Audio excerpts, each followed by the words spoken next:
کہ بھئی میرے اوپر وہی نازل ہوتی ہے، میں اللہ کا پیغمبر ہوں، میرا دین اور میرا عقیدہ یہ ہے، تب ان لوگوں نے، بعض نے تانوں کے طور پر اور بعض نے سنجیدگی کے طور پر بھی کہا تھا کہ تم تو دیوانے ہو، بلکہ بعض نے کہا تھا اگر آپ چاہو تو ہم آپ کو کسی طبیب کے پاس لے جائیں گے، اسے دکھائیں گے کہ بھئی اس کو کیا ہوا ہے۔ لیکن ان تمام اعتراضات کو اللہ تبارک و تعالیٰ نے اپنی کتاب میں واشگاف کر دیا اور کہہ دیا کہ میرا یہ صاحب نہ تو گمراہ ہے نہ تو بہکا چلا ہے۔ سورہ نون میں ہم دیکھے ہیں کہ اللہ تبارک و تعالیٰ نے کس طریقے سے اپنے نبی برحق کی حقانیت کو واضح الفاظ میں پیش کر دیا، ما انت بنعمت ربی کا مجنون، آپ اپنے رب کے فضل سے مجنون نہیں ہو۔ اس طریقے سے سورہ نجم میں ہے، وَالنَّجْمِ إِذَا هَوَىٰ مَا ضَلَّ صَاحِبُكُمْ وَمَا غَوَىٰ وَمَا يَنطِقُ عَنِ الْهَوَىٰ إِنْ هُوَ إِلَّا وَحْيٌ يُوحَىٰ عَلَّمَهُ شَدِيدُ الْقُوَىٰ۔ میرے یہ ساتھی جو ہیں یہ تو نہ کبھی بہکے ہیں نہ کبھی بے راہ ہوئے ہیں۔ تو اس طرح سے یہ بات بالکل ثابت ہو جاتی ہے کہ اللہ نبی صلی اللہ علیہ وسلم اپنی پوری زندگی خصوصی طور پر اللہ تبارک و تعالیٰ کی نگرانی میں تھے، اور یہ جو استہزاء ہے اور یہ جو تانے ہیں یہ تو ہر کسی کو سننے پڑتے ہیں، خاص کر اس شخص کو جو سوسائٹی کی ٹرانسفارمیشن کے لیے، سوسائٹی کی ڈیولپمنٹ کے لیے کھڑا اٹھے۔ اس کے بعد آیت نمبر 7، لَوْ مَا تَعْتِينَا بِالْمَلَائِكَةِ إِن كُنْتَ مِنَ الصَّادِقِينَ۔ اب پھر سے اعتراض پیش کرتے ہیں یہ لوگ، کیوں نہیں لے آتے ہمارے سامنے فرشتوں کو اگر تم سچے ہو؟ تم جو کہتے ہیں کہ میرے اوپر فرشتے نازل ہوتے ہیں، تم جو کہتے ہیں اللہ ہے، آخرت کا ایک دن ہے جہاں باز پرس ہوگی، ان تمام چیزوں کو ثابت کرنے کے لیے آپ کیوں نہیں فرشتوں کو اتارتے ہیں؟ اس کے بعد آیت نمبر 8، اس میں اس اعتراض کا جواب دیا گیا ہے، مَا نُنَزِّلُ الْمَلَائِكَةَ إِلَّا بِالْحَقِّ۔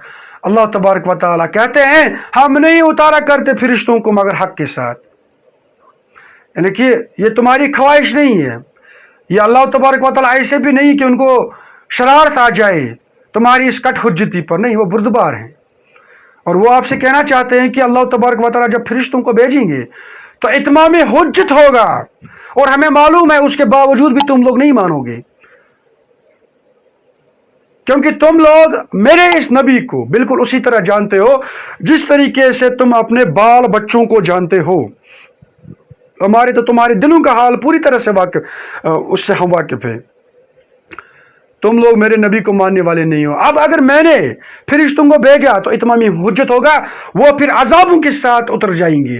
آپ نے دیکھا نہیں قوم لوط کے اوپر کس طریقے سے فرشتے عذاب کے کوڑے کے ساتھ برسا دیے گئے، اس طریقے سے وَمَا كَانُوا إِذًا مُنذَرِينَ، پھر انہیں کسی قسم کی مہلت نہیں دی جائے گی۔ اس کے بعد آیت نمبر 9، إِنَّا نَحْنُ نَزَّلْنَا الذِّكْرَ وَإِنَّا لَهُ لَحَافِظُونَ۔ بہت اہم آیت ہے، یقیناً ہم نے ہی یہ ذکر نازل کیا ہے اور بلا شبہ ہم ہی اس کے محافظ ہیں۔ یہ دلالت کرتا ہے اس بات پر کہ قرآن پاک کا ایک ایک لفظ مامون ہے، محفوظ ہے، اس کے اندر زبر کے برابر بھی کوئی قلم زنی نہیں کر سکتا، کیونکہ اس کی حفاظت کی ذمہ داری خود اللہ تبارک و تعالیٰ نے لی ہے۔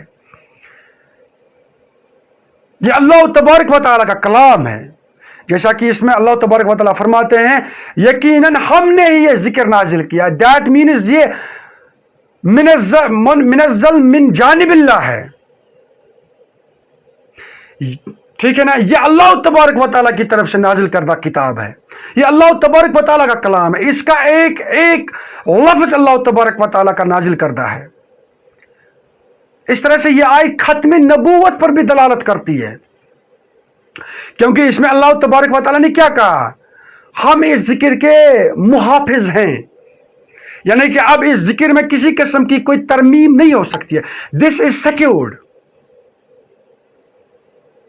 اب سیکیورڈ وہی کتاب ہو سکتی ہے جو آخری کتاب ہوگی، نہیں تو اس سے پہلے جو کتابیں آئی وہ سیکیورڈ نہیں تھی، اگر وہ سیکیورڈ ہوتی تو ہم کہہ سکتے ہیں وہی آخری کتابیں ہوتی۔ اب اس کا مطلب ہے اس کتاب کے اندر سیٹسفیکٹری، مور دین سیٹسفیکٹری ہدایات ہیں انسان کی کامیابی کے لیے، ایک پوائنٹ. دوسرا پوائنٹ یہ سیکیورڈ ہے. اس طرح سے یہ ختم نبوت پر بھی دلالت کرتا ہے کہ میرے یہ جو نبی ہیں، میرے یہ جو صاحبی کتاب ہے، یہ آخری نبی ہیں، کیونکہ ان کے اوپر جو کتاب میں نے نازل کی یہ محفوظ ہے اور اس میں ہدایت کا پورا سامان موجود ہے. تو پھر نبی علیہ السلام کے بعد اور آج کے زمانے میں بھی جتنے فرقے، جتنے لوگ ابھرے ہیں، کھڑا ہوئے ہیں، نبوت کا دعویٰ کرتے ہیں، ان کی نبوت بالکل جھوٹی ہے، دیوار پر دے مارنے کے لائق ہے. ان کو کسی بھی حال میں، کسی بھی طریقے سے ان کا ایک لفظ بھی ہم سننے کے قائل نہیں ہونے چاہیے، کیونکہ قرآن خود دلالت کرتا ہے یہ کتاب سیکیورڈ ہے، اس نبی کی زندگی سیکیورڈ ہے، اور یہ کتاب سیٹسفیکٹری ہے ہدایت کو پانے کے لیے، اور اس نبی کی اسوہ بالکل سیٹسفیکٹری ہے ہدایت کو پانے کے لیے. اب لازمی سی بات ہے، یہ عقلی بات ہے. اب کس چیز کی ضرورت ہے پھر آپ کو کسی اور نبی کی، کسی اور کتاب کی؟ اچھا، اس آیت میں ایک اور لفظ آیا، ذکر. اِنَّا نَحْنُ نَزَّلْنَا ذکر، ہم نے یہ ذکر نازل کیا ہے. ذکر عربی میں کہتے ہیں، قرآن میں جس طریقے سے اور فلسفہ کے تناظر میں جس طریقے سے ذکر کا لفظ آیا ہے، اس میں ہم کہہ سکتے ہیں یاد دہانی. قرآن اصل میں یاد دہانی ہے. دیکھیے، توحید کا جو مادہ ہے یہ انسان کی روح کے اندر ودیت کر کے رکھ دیا گیا ہے. حق شناسی اور قرآن کے اندر جو باقی مطلب رسالت، توحید، کتاب اور آخرت کے حوالے سے جو کانسیپٹس ہیں، ان کو ایسنشلی ہماری روح کے اندر ودیت کر کے رکھ دیا گیا ہے. مطلب یہ انہیریٹڈ چیز ہے ہمارے اندر ہے. ہمارا دل گواہی دیتا ہے بھائی یہ چیز ٹھیک ہے، یہ بری چیز ہے، اگرچہ ہم کچھ نہ جانتے ہو.